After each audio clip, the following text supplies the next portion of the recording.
Balake. Where is Balake at? My name's Blake. Do you want to go to war, Balake? I'm for real. Ron. Ron is present. Thanks for joining me, everyone. Hope you're all having a wonderful, beautiful Sunday afternoon or whenever you happen to be watching this.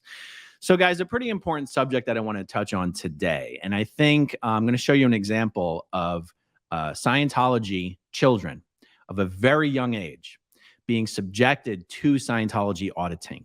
This is without a doubt a primary reason that Katie Holmes left Tom Cruise.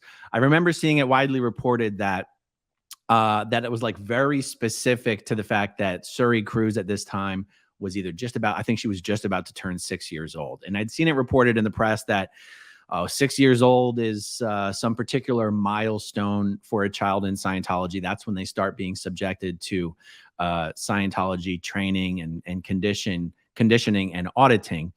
And the truth is that there's nothing actually special about the age of 6. Scientology will start auditing a child as soon as they believe that child is capable of understanding basic Scientology auditing commands. Let me just jump in and show you an example of here. This is actually what inspired me to talk about this subject today.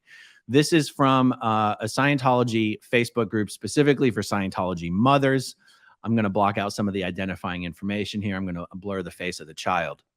But it says here, my daughter, 4 years old, and her auditor at the Bogota Ideal Org. So Bogota, obviously just a city in Colombia.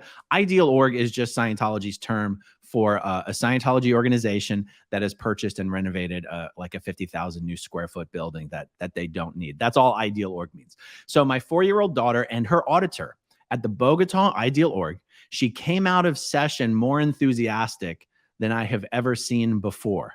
She was singing, "I am so happy. I am so happy."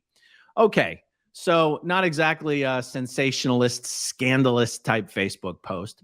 What is important about this post? There's actually a lot to discuss here. This child is 4 years old, and her mother is posting and advertising and promoting like this. She's very proud of the fact, like this is considered a very big deal. This child is now at the young age of 4 considered by her mother and by the people she's, I guess, bragging to. My 4-year-old daughter is basically already now on Scientology's bridge to total freedom. Now, it shouldn't be newsworthy that a 4-year-old child is happy or enthusiastic. Honestly, this should not be newsworthy. If you have a 4-year-old child, I hope that 4-year-old child is enthusiastic about even the smallest thing, finding a crayon they had lost on the floor, being given a cookie. Like, if you have a 4-year-old child, I have had 3 different, my girls are grown now. I mean, or they're at least older than 4. Having a 4-year-old child who is happy and enthusiastic is not an indication that Scientology has done something special. And yet the fact that a 4-year-old child is being subjected to Scientology auditing, I think is a reason why we need to discuss what Scientology auditing is and why children would be subjected to it. Now, your standard run-of-the-mill auditing is something that you would never, ever want to have a child subjected to. There are certain types of auditing for babies, for example, that is a different kind of auditing and is really just the kind of stuff like an example would be a type of auditing you might do on a baby lying in a crib would really just be something like, you make that body lie in that bed. Thank you. You make that body lie in that bed. Thank you. Just over and over and over again. The concept of that kind of auditing is you are validating the thetan. Thetan is Scientology's word for the spiritual being. You are validating the thetan for having control over that body, even though Scientologists would say a baby body, one of the reasons babies are so fussy and you know, can be difficult is that you have a thetan who, you know, weeks or months ago was in a full-grown body that they were able to control. And now they're all disoriented because they just suffered loss of life. They've just picked up a new body. They've just re-experienced the traumatic experience of birth. They have this little tiny body that they can't control. This is very upsetting to the thetan, and that's one of the reasons babies are difficult or fussy, is this sort of conflict between a thetan that Scientologists believe is trillions of years old and this brand new body that is very hard to control. So the thetan finds very hard to control. I no longer believe in this stuff, but this is how Scientologists think about it. So that's an example of a baby auditing process where you're not really expecting an answer. You're not expecting compliance. You're actually doing the opposite. Even though you're not getting an answer and you're not getting compliance, you're acting as if you are. Okay. So then you have other kinds of auditing that might involve just walking around and touching objects.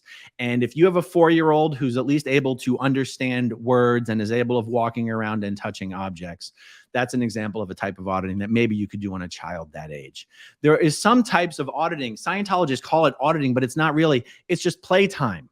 And that's having an auditor essentially go, this is the session or whatever, and then just let the kid do almost literally whatever the hell they want. And then whenever they're done and happy, you sort of say end of session. And this is really done to kind of condition a child into thinking that an auditing session is just a fun thing. That an auditing session is being able to have playtime with this person who you begin to know and trust called the auditor. But really, what I'm describing here has absolutely nothing to do with what a Scientology auditing session is. And here's, we get to what I will call normal auditing, what auditing really is. And that is a procedure, a one-on-one procedure, almost always involving Scientology's e-meter, where you are being asked very oftentimes, some of the most invasive, inappropriate, personal, private questions that you could possibly imagine. Not all auditing sessions have as the meat of the session these kinds of questions. But even an auditing session that has a pretty benign topic for the meat of the session, like some auditing sessions might just have to do with memory, right? Like recall a time you felt affinity for someone, get an answer, thank you. Recall a time you've had agreement with someone. Recall a time you communicated with someone. Pretty benign, innocuous stuff that's intended to help with just memory and recall. But even on something as seemingly benign as that, an auditing session always begins with a set of questions that invariably involve questioning you about extremely intimate, private, personal things. And so this is what's called in the beginning of an auditing session, addressing the rudiments. Scientology would say the rudiments, the things that have to be in place in order for an auditing session to occur. So in the beginning of every auditing session, you're asked, do you have an upset with someone? The Scientology words are, do you have an ARC break? Do you have a present time problem? Has a withhold been missed? ARC break just means, do you have an upset? Present time problem just means, is there something you have your attention on right now that you feel like you need to be dealing with that more so than being here in this auditing session? And has a withhold been missed is really the catch-all question where things get problematic, which is there anything you've done that you don't want someone to know about? And someone has given you the idea that maybe they might know. Scientologists believe that this leaves a person in a particular state or type of mental distress that leads to very destructive behavior. Now, guys, think about this. Have you done anything you don't want someone to know about? This is essentially what a missed withhold means. And you're asking that to a young child or an adolescent child or a preteen child or a teen child. These questions are already interesting enough when they're being asked to full-grown consenting adults. These type of questions and this structure of an auditing session becomes extremely problematic when you're dealing with children who are born and raised in Scientology, children who understand that they don't have a choice whether to do an auditing session or not, children who understand you're not allowed to leave an auditing session. It's not permitted. An auditor is allowed to and is expected to, and will get in trouble if they don't, physically restrain somebody who's attempting to leave an auditing session. Never mind the fact that if you do successfully leave an auditing session, that would have serious ramifications for you and your family. And so put yourself in the position of a young child who knows all these things and is being subjected to this procedure and has to answer these questions and discuss such subjects and has no choice over the matter whatsoever. Now put yourself in the shoes of Katie Holmes. And you have everything I've just described gets magnified exponentially, because not only do you have to abide by everything I've just described. But your own husband is best buds with the leader of the damn cult. Everything you do or say is being reported to enforcers, for lack of a better word, or, I don't want to use the real words because it's pointless right now. Everything you're doing or saying is being reported to enforcers who work directly for the head of the cult that your husband is the face of. And you have all of that going on. And then you also have the fact that you hear and you see how Nicole Kidman is spoken about and treated by her children. You hear how Mimi Rogers is spoken about and treated by everyone in Tom Cruise's camp. And I think it wouldn't have taken Katie Holmes that long to realize that if she were to have continued to go down that Scientology path with her daughter, she would almost certainly eventually wind up in the same boat as Nicole Kidman and her strained relationship with her children, and how Nicole's children are constantly told by their Scientology friends and auditors and ethics officers and handlers. Handler's not a real word in Scientology, but it at least has some regular meaning. How their mother is really just a suppressive person, and they should just have a fair roads, fair weather relationship with their mother to keep her from, attacking Scientology. And then, of course, you have Katie herself, who was subjected to all sorts of Scientology auditing, the version of Scientology auditing that's even a little more intrusive and oppressive called security checking or sec checking.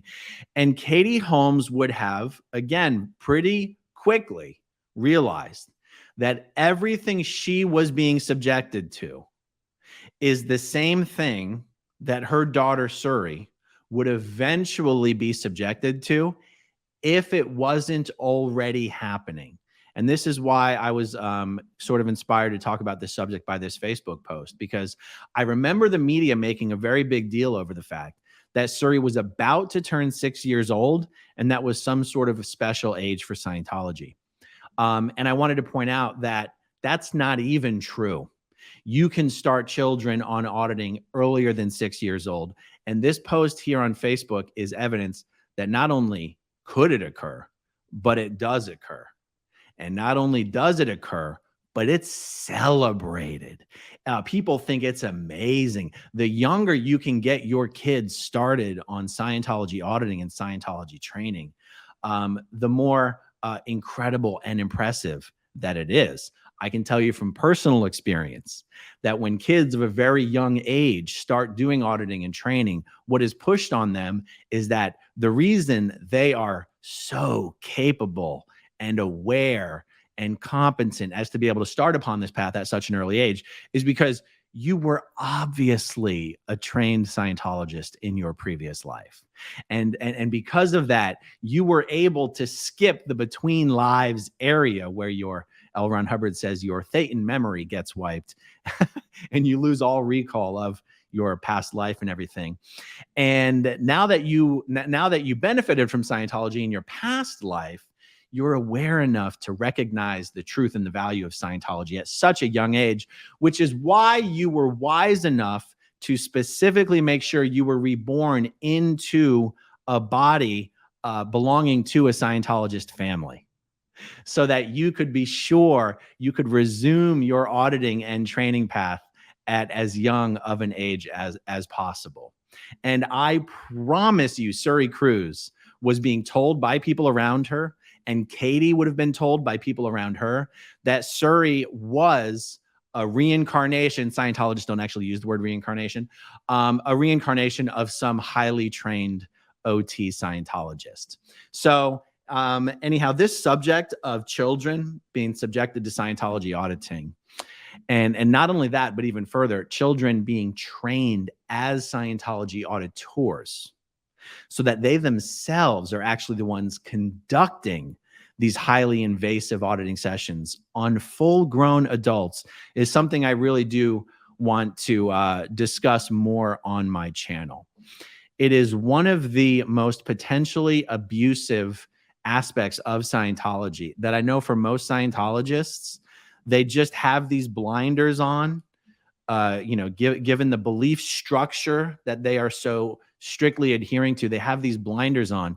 And they do not give enough thought to how abusive, destructive, psychically damaging it is to put young teenage children, in some cases, not even teenage, young teenage children, in a position of basically wearing what in the real world you would call like the therapist hat, doing the job of a therapist, and inquiring and interrogating adults about some of the most private matters of their lives. And I ask you, for some of you Scientologists who might be, perhaps on the edge and watching this video, what kind of an adult would willingly accept an auditing session from a child? What kind of an adult would allow themselves to be questioned about the most intimate nature of their private lives by a child?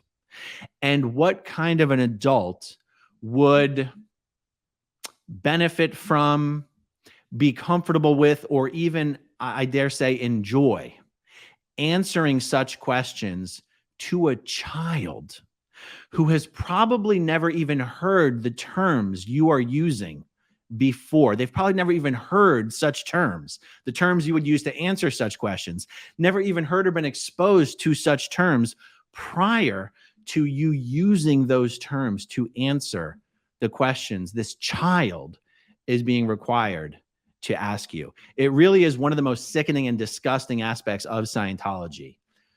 Forcing young children to answer such questions in auditing sessions that they have no choice but to participate in, and then putting children in a position of actually being on the other side of the e-meter and being the one who has to ask such questions and who has to listen to such answers. It's a really disturbing thing to consider. I know most Scientologists don't give this enough thought.